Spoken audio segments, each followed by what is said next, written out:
1939 el mundo nuevamente vuelve a ser golpeado con el inicio de una guerra a nivel global. La Segunda Guerra Mundial va a comenzar en el año 1939 y va a terminar en el año 1945. Y va a ser uno de los hechos bélicos más importantes y a la vez más catastróficos de la historia del siglo XX. Dentro de las causas de la Segunda Guerra Mundial podemos contar primero el Tratado de Versalles, el cual le impuso duras sanciones a los países perdedores de la Primera Guerra Mundial, entre ellos países como Alemania e Italia. También podemos contar la crisis económica del 29, que afectó a Estados Unidos y a todo el mundo durante finales de la década del 20 e inicios de la década del 30. También podemos contar el surgimiento de los totalitarismos, que ya hablamos en el video anterior, ¿no es cierto? Principalmente el nazismo en Alemania liderado por Hitler, el fascismo en Italia liderado por Mussolini. Y también podemos considerar como causa, ¿no es cierto?, de la guerra el expansionismo e ideal nacionalista de estos totalitarismos, sobre todo el expansionismo de Italia y de Alemania. Al igual que en la Primera Guerra Mundial, la gota que va a hacer rebalsar el vaso y que va a estallar el polvorín para el inicio de la Segunda Guerra Mundial va a ser la invasión, en este caso, de los alemanes a Polonia.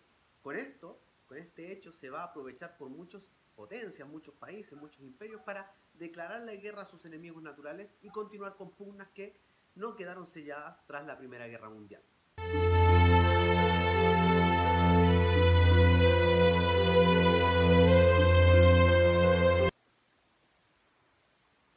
Uno de los hechos más curiosos que se dio previo a la Segunda Guerra Mundial fue en 1939 el llamado Pacto de Ribbentrop-Molotov, o simplemente el Pacto de No Agresión entre Alemania y la Unión Soviética, o también llamado Pacto de No Agresión Hitler-Stalin. Y a través de este pacto, ambas potencias, Alemania y la Unión Soviética, se aseguraban el no agredirse cuando estallara una hipotética guerra. Pero como nos vamos a dar cuenta más adelante en este mismo video, este pacto va a tener muy poca duración y estos países van a entrar igualmente en conflicto. ¿Quién será el que rompe primero este pacto? Como dijimos en videos anteriores, la Segunda Guerra Mundial fue una lucha entre los países totalitarios y los países democráticos, ¿ya? Los países totalitarios estaban reunidos en el eje, donde estaba la Alemania de Adolfo Hitler, donde estaba la Italia de Benito Mussolini y donde estaba el Japón del emperador Hirohito. Y también tenemos la alianza de los países democráticos, ¿no es cierto?, que son los aliados, donde tenemos principalmente a Francia, Inglaterra y también tenemos a la Unión Soviética de Stalin. ¿Está Estados Unidos? La respuesta correcta es sí, pero va a entrar Estados Unidos, al igual que en la Primera Guerra Mundial, de manera tardía. Esta guerra tiene características importantes. Por ejemplo, el llamado uso de la Blitzkrieg o la guerra relámpago por parte de los alemanes.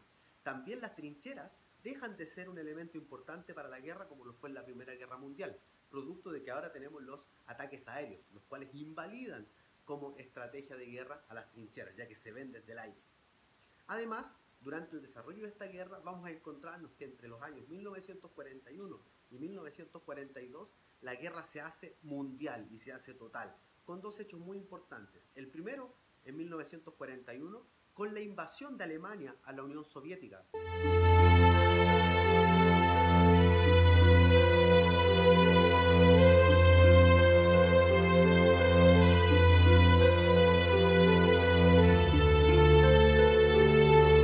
Con lo que se rompe el pacto de Ribbentrop-Molotov y a través de la Operación Barbarroja, la Alemania nazi invade, ¿no es cierto?, a la Unión Soviética de Stalin. Pero se van a encontrar con un enemigo natural importante, el invierno.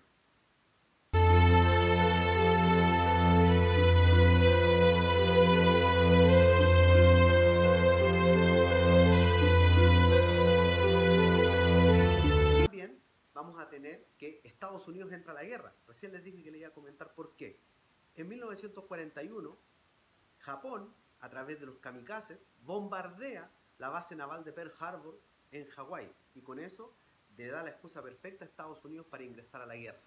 ¿Por qué bombardea Japón la base naval de Pearl Harbor? Simplemente porque quería tener un dominio comercial total en el ámbito marítimo, en específico en el Océano Pacífico, y Estados Unidos se veía como un enemigo potencial para Japón ante esto. Es por eso que finalmente, ¿no es cierto?, Estados Unidos al año siguiente, en 1942, ingresa a la guerra. pero al igual que en la primera, pega un par de combos y gana. Y de hecho lo hace de la manera más brutal.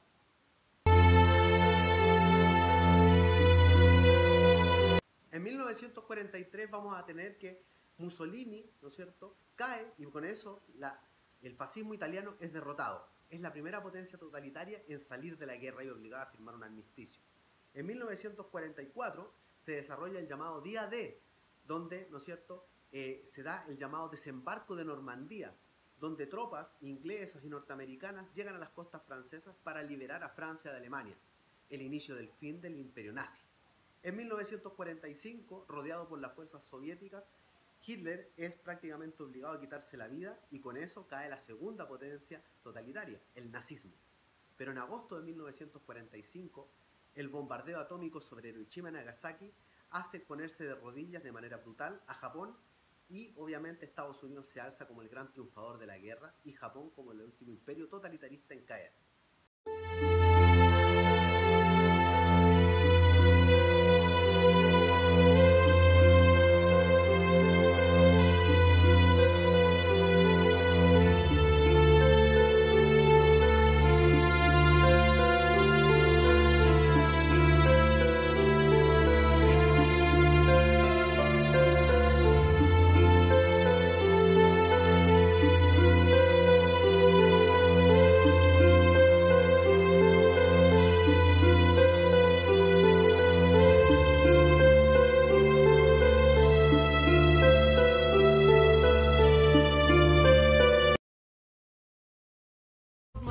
Pelota. ¿Qué consecuencias va a tener la Segunda Guerra Mundial? Son elementos que vamos a trabajar en las próximas clases y en la próxima cápsula. Espero que se haya entendido el video y nos vemos la próxima. Chao. Besitos, besitos, chao, chao. Yeah.